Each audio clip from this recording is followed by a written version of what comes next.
Hello guys, my name is Manisha Rajak and आज जो हम सिलेबस देखेंगे वो बीएससी सेकेंड ईयर का देखेंगे बॉटनी में इलाहाबाद यूनिवर्सिटी के लिए।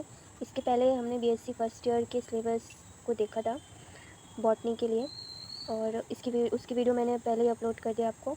और आज जो हम पीडीएफ देखेंगे वो स्पेशली बीएससी सेकेंड ईयर के लिए देखेंगे कि वो उसमें क्या क्या सिलेबस होता है बॉटनी का।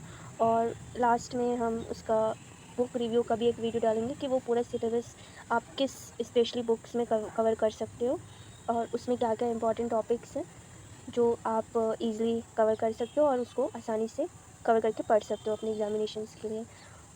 तो चलिए हम स्टार्ट करते हैं। तो हमारे पास ये जो वो बीएससी पार्ट 2 का सिलेबस ये हमारे पास शो हो रहा है और इसमें आप देख सकते हो जो पेपर 1 है उसमें आपको स्पेशली पहले टैक्सोनॉमी दी गई है यहाँ पर। तो ये जो टैक्सोनॉमी है इसमें आपको यूनिट 1 आपको दिखाई दे रहा होगा, यहाँ पे आपको पढ़ना है हिस्ट्री ऑफ प्लांट टैक्सोनॉमी। तो आपके पेपर 1 में सबसे पहले आपको टैक्सोनॉमी पढ़नी है। इसमें आपकी उसकी हिस्ट्री जो है स्पेशली कि टैक्सोनॉमी कैसे स्टार्ट हुई है स्पेशली इंडिया में वो आपको पढ़ना है। फिर brief account of Bentham and Hooker, England and Prandtl and Hutchinson system of classification. तो गाइस आप ध्यान दीजिए कि ये वाले जो सिस्टम स्पेशली यहाँ दिखाए गए हैं कि Bentham and Hooker, England and Prandtl, Hutchinson system classification, ये तीनों ही बहुत इंपॉर्टेंट है। इनका डिटेल अकाउंट, इसके प्रॉस कॉन्स यानी इसकी क्या लाभ, क्या हानि ना, क्या कमियां थी और क्या लाभ हुए हैं इनके, ये दोनों ही टर्म में आपको पढ़ने होंगे। इनका कंपैरिजन भी पूछा जा सकता है। और इसमें जो स्पेशली 3 क्वेश्चन जो शुरू में बन सकते हैं वो ये इससे बनता है कि हिस्ट्री और ये तीनों जो साइंटिस्ट हैं उनके क्लासिफिकेशन से। इसके बाद जो फैमिलीज़ हैं वो स्पेशल जो फैमिलीज़ हैं वो पोएसी फैमिली, लिलिएसी फैमिली एक स्पेशल फैमिली है, ऑर्चिडिएसी फैमिली इतना नहीं पूछा जाता, म्यूसिएसी भी नहीं, रेनिनकोलेसी से बहुत ही ज़्यादा क्वेश्चन आते हैं। ये आपके सिलेबस में है तो आपको एक बार ज़रूर पढ़ना चाहिए।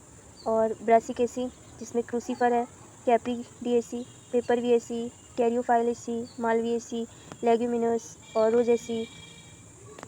और इसके बाद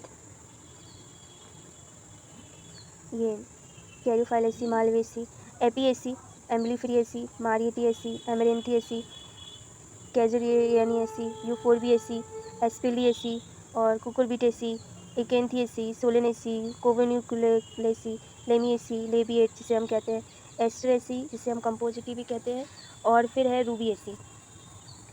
तो यहाँ पर जो ये इतनी सारी आपको फैमिलीज दिखनी है, आप बहुत कंफ्यूज रहेंगे। मैं आपको बताती हूँ कि इसमें से बार बार पूछा जाता है, वो है पोएसी, ये पोएसी जिससे क्वेश्चन बनता है, लिलिएसी, इसके बाद रेनिनकुलेसी जो कि उसमें रख दी जाती है थ्योरी प्रैक्टिकल दोनों में, ब्रेसिकेसी बहुत इंपॉर्टेंट है, उसके बाद पेपरविएसी थ्योरी प्रैक्टिकल के लिए, मालविएसी थ्योरी प्रैक्टिकल के लिए, लेग्यूमिनेसी, रोजिएसी थ्योरी प्रैक्टिकल के लिए, एपीएसी थ्योरी प्रैक्टिकल के लिए, और एमरेंथिएसी और यूफोरबिएसी थ्योरी प्रैक्टिकल, एसएलपीडीएसी और कुकुरबिटेसी, उसके बाद सोलेनेसी, एकेंथिएसी और कॉन्वोल्यूकिएसी इतनी इंपॉर्टेंट नहीं है लेकिन हाँ आपको पढ़ लेना चाहिए क्योंकि अल्टरनेट में दे देते हैं। लेमिएसी एक बहुत इंपॉर्टेंट है, एस्टेरिएसी और रूबिएसी। इसमें सबसे ज़्यादा जो इंपॉर्टेंट है वो 5 मैं आपको जो बताती हूँ उसको मैं अलग से मार्क कर देती हूँ यहाँ पे। तो मान लीजिए मैं उसे रेड कलर से मार्क करती हूँ। जो सबसे ज़्यादा बार बार आता है वो है आपका एक तो एस्टेरिएसी और एक है एकेंथिएसी, सोलेनेसी, बेसिकेसी, लेग्यूमिनेसी और पेपरविएसी, एमरेंथिएसी, एपीएसी बार बार मतलब आपसे पूछते हैं, और पोएसी, रेनिनकुलेसी, मालविएसी, यूफोरबिएसी आपसे बार बार पूछते हैं इसको घुमा घुमा के, लेमिएसी, ठीक है। और चलिए नेक्स्ट टर्म में आते हैं। तो जो नेक्स्ट यूनिट है वो है मॉर्फोलॉजी। मॉर्फोलॉजी में broad outline of morphology and anatomy of vegetative and reproductive organs.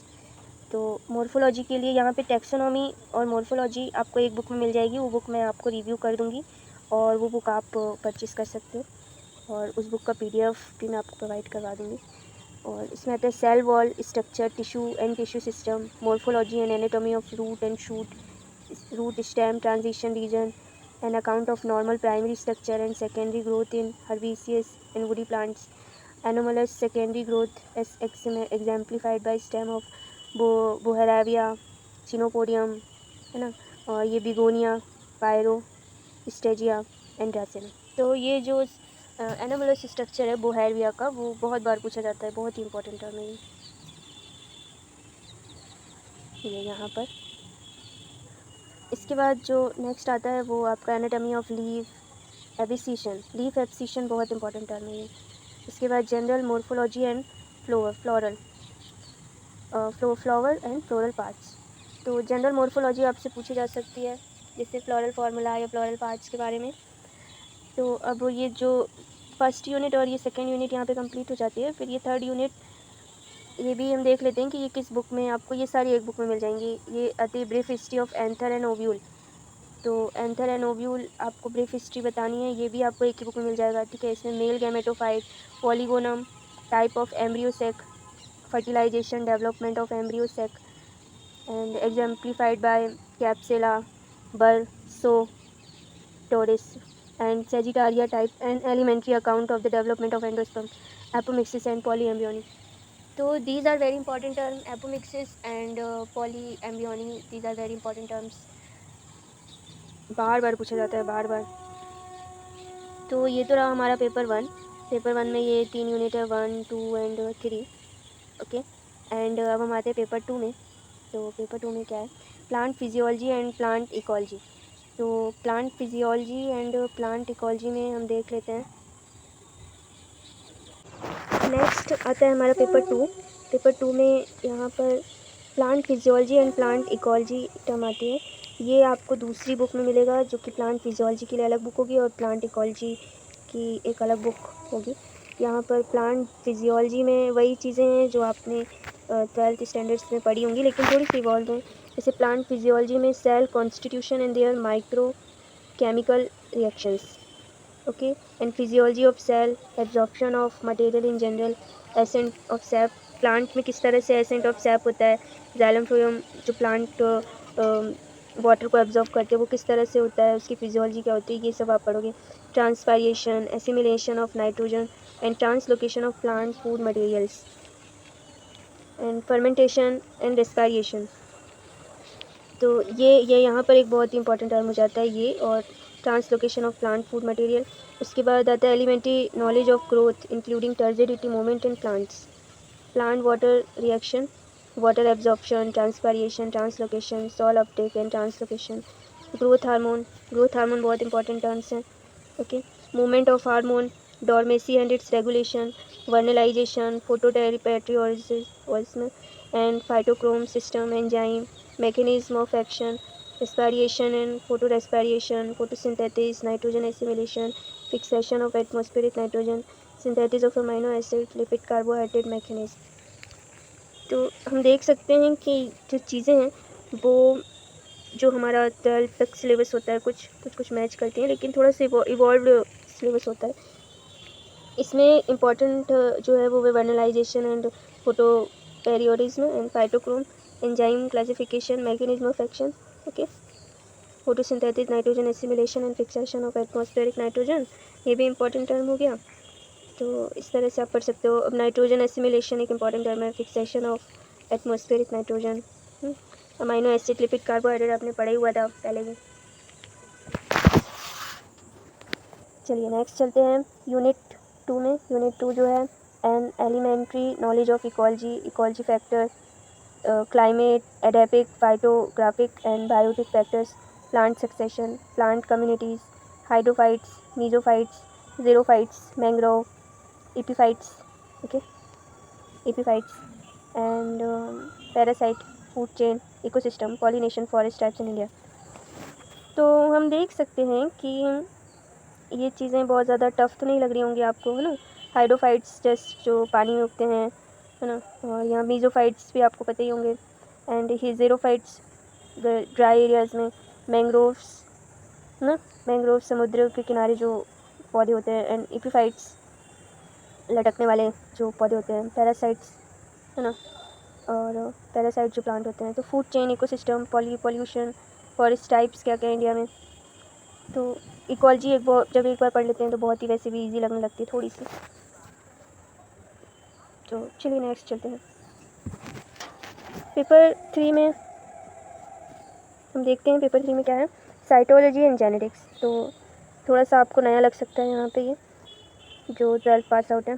Cytology में यहाँ पे थोड़ा सा यहाँ पे आपको चीज़ है कि यहाँ पे जनरल जो सेल हमने पढ़ी होती है 12th में, है ना, तो वही सब चीज़ें हैं।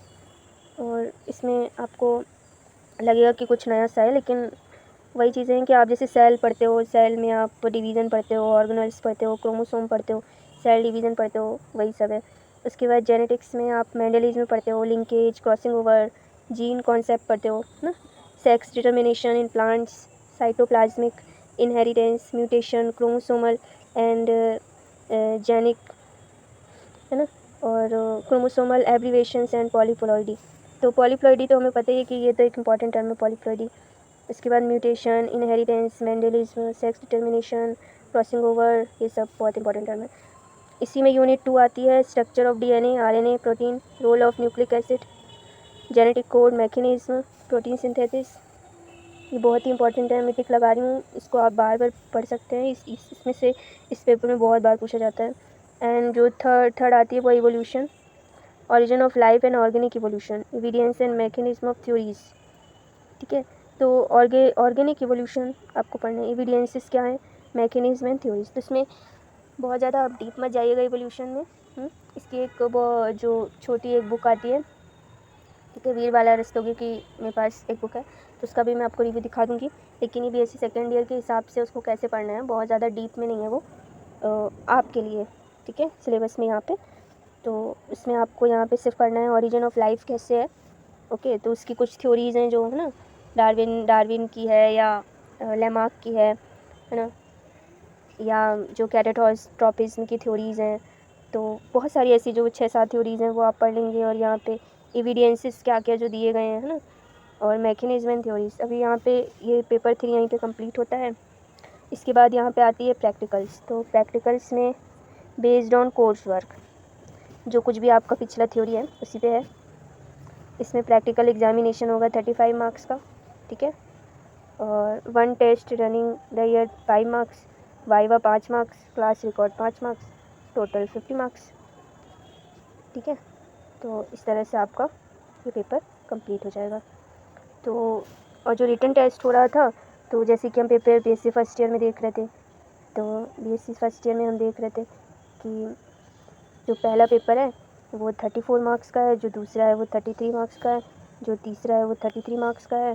तो इस तरह से ये जो टोटल है वो बना रहा था 100 मार्क्स, ठीक है। तो इस तरह से ये पूरा टोटल क्या बना रहा था, 100 मार्क्स बना रहा था। तो ये तो हो गई यहाँ पे थ्योरी वाली बात, ठीक है, मतलब अगर थ्योरी है तो वो इस तरह से 100 मार्क्स बना रहा है। तो 100 + 50 क्या हो गया आपका, 150। तो ये भी आपका क्या हो रहा है, 150 मार्क्स का यहाँ पे पेपर हो रहा है, ठीक है। तो इस तरह से आप समझ सकते हो कि ये टोटल जो है आपका पेपर हो रहा है वो है 150 मार्क्स का, ठीक है। तो यहाँ पे 100 मार्क्स का यहाँ पे थ्योरी है, और 50 मार्क्स का क्या हो रहा है आपका प्रैक्टिकल, है ना, ठीक है गाइस। तो ये जो पूरा सिलेबस था ये बीएससी सेकेंड ईयर का सिलेबस है, स्पेशली इलाहाबाद यूनिवर्सिटी के पॉइंट ऑफ, ओके। और बुक का रिव्यू मैं आपको अगले वीडियो में दे दूँगी, किसके लिए आपको कौन कौन से बुक्स रिकमेंड करने चाहिए। Thank you.